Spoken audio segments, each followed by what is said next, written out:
ලංකාවේ ක්ලෝරින් පාවිච්චි කරලා වතුර පිරිසිදු කරනකොට HCl එනවනේ. දැන් HCl කියන්නේ අර කිව්වා කියලා මැරෙන්නේ නැති බව ඇත්ත. නමුත් එහෙමයි කියලා මුළු ජීවිත කාලයක් HCl බිබී ඉන්න ඕනෙත් නැහැ. අර ක්ලෝරින් තියෙන වතුරේ ටිකක් වෙනස් රහකුත් තියෙන්නේ. ක්ලෝරින් වතුර දැන් සාමාන්‍යයෙන් මුළු ජීවිත කාලෙම නිකන් වතුර බීපු එකෙක් එක දවසක් ක්ලෝරින් වතුර බිව්වොත් එහෙම උට එන අවුල් වතුරේ අමුතු රහක් එනවා කියලා.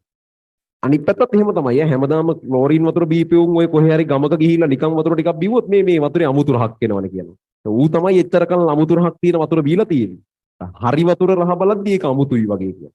කොහොමරි ඒ ප්‍රශ්නේ නෑ. එතකොට අර ගොල්ලන්ට වතුරේ රහ වෙනස් වෙන්නේ නෑ. ඔරිජිනල් වතුරම තමයි ඒගොල්ලෝ බොන්නේ එතකොට.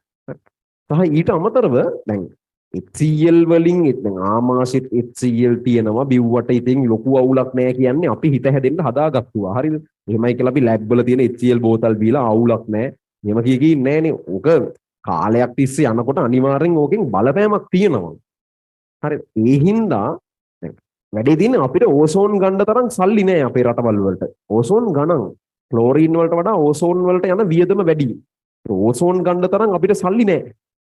ඒ නිසා අපි වෙන කරන්න දෙයක් නැති නිසා ක්ලෝරින් පාවිච්චි කරලා වතුර පිරිසිදු කරන වැඩේ කරගන්නවා. හැබැයි සල්ලි තියෙන රටවල් මේ විදිහට නිකන් ජීවිත කාලයක් HCl චුට්ට චුට්ට බිබී ඉන්නව වෙනුවට යන සල්ලි ටිකක් වැඩිපුර වියදම් කරලා ඕසෝන් පාවිච්චි කරනවා වතුර පිරිසිදු කරන්න.